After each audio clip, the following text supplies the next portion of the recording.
Réagissez Charles Gave, mais j'aimerais quand même que vous me disiez du fond du cœur pourquoi vous pensez que c'est une bonne nouvelle que tout explose. Parce que globalement, c'est ce que vous imaginez et c'est presque ce que vous avez l'air de souhaiter. Pour moi, c'est un peu ce qui est en train de se passer en Europe. C'est une atteinte totale à la démocratie. C'est-à-dire qu'on a transféré toute une série de pouvoirs à des gens non élus. Et que ces gens sont non élus, le pouvoir monétaire, oui, le pouvoir monétaire, le pouvoir sur les frontières, le pouvoir sur toute une série de... La justice britannique est maintenant soumise à la justice européenne, c'est-à-dire qu'elle est inférieure à la justice européenne. Le Parlement britannique, les décisions qu'il prend, si c'est attaqué en Cour de justice européenne et s'ils perdent, eh bien, la Cour de justice l'emporte sur le Parlement britannique. C'est-à-dire que les Britanniques ont perdu toute leur souveraineté. Et il est hors de question que le pays qui a inventé la démocratie se laisse gouverner par des gens qui n'ont été élus par personne. Et qui ne se rendent compte à personne. Donc, si vous voulez, c'est ça le débat, c'était est-ce que vous voulez être gouverné par des démocrates de chez vous que vous pouvez virer, ou est-ce que vous voulez être géré par des technocrates que vous pouvez pas virer.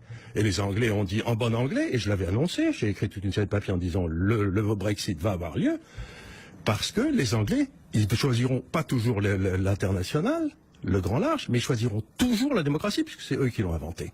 Or, aujourd'hui, les gens ne se rendent pas compte, mais nous ne sommes plus en démocratie. Ça fait un petit moment. J'ai pas l'impression de vivre dans une dictature tout de même. Mais vous vivez dans une dictature mâle.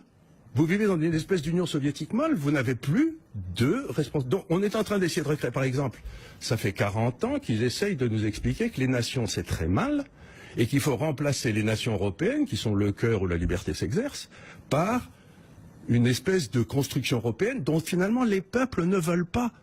Et ce qui me tue avec tout ce qui se passe en ce moment, c'est que on est en train de violer les peuples. Jamais on a demandé au peuple, est-ce que vous voulez que votre justice soit mise sous les ordres de Bruxelles? Jamais. C'est un discours aujourd'hui qui est un leitmotiv dans toutes les formations eurosceptiques européennes, de UKIP, Front National, même Front de gauche à la limite en France, pareil pour Alternative for Deutschland. Il est vrai ce discours. Donc ça correspond à une réalité. Donc pour vous, la bonne nouvelle, c'est qu'enfin on a appuyé sur le bouton. On a fait tomber le deuxième mur de Berlin. Bon. C'est-à-dire qu'aujourd'hui, l'Europe n'a plus aucune légitimité. Elle a la légalité, mais elle n'a plus la légitimité. Le vote anglais a enlevé toute légitimité à l'Europe. C'est fini. L'Europe aujourd'hui est un truc de fonctionnaires, fait par des fonctionnaires pour des fonctionnaires que le peuple déteste. Et maintenant, ils ont perdu la légitimité. C'est exactement comme quand Solzhenitsyn a publié l'archipel du Goulag. La Russie a gardé sa légalité pendant 10-15 ans, mais la légitimité était finie. Aujourd'hui, l'Europe n'est plus légitime. Voilà ce que j'essaie de dire. D'accord, l'Europe n'est plus légitime. C'est quoi la suite? C'est quoi la suite avec une Grande-Bretagne isolée et affaiblie économiquement, peut-être un peu durablement quand même. Et puis effectivement, je n'ai jamais vu un pays affaibli par un accroissement de sa liberté. Ouais. Jamais. Ça n'existe pas dans l'histoire. La monnaie est au plus bas depuis 35 ans. Hein, qu'est-ce que ça peut foutre, la monnaie? C'est un prix comme un autre. C'est un prix comme un autre, d'accord, effectivement. Ça rend les entreprises, ça rend les entreprises anglaises plus compétitives, c'est tout ce que ça fait. Donc ça veut dire que selon vous, là, faut acheter la bourse anglaise. Le rejet d'Europe va s'imposer à peu près partout. Mais c'est automatique puisque vous êtes en train de violer les nations. D'accord. Bon, qu'est-ce que comment vos réactions, Éric Heyer, Laurent Wronski, à ce discours assez sombre? Pas du tout. On retourne vers la liberté. Ouais, il y a rien de plus. J'ai peur de plus magnifique. J'ai peur que la transition soit un peu chaude à gérer. Mais je ne dis pas le contraire, mais qu'est-ce que ça peut foutre? Les pays de l'Est, ils sont mieux aujourd'hui qu'ils étaient au moment de la Russie ou avant? Pour l'instant, si vous voulez, ils sont... par exemple, un pays comme la Pologne est un pays qui est profiteur net des crédits européens et qui est à 100%.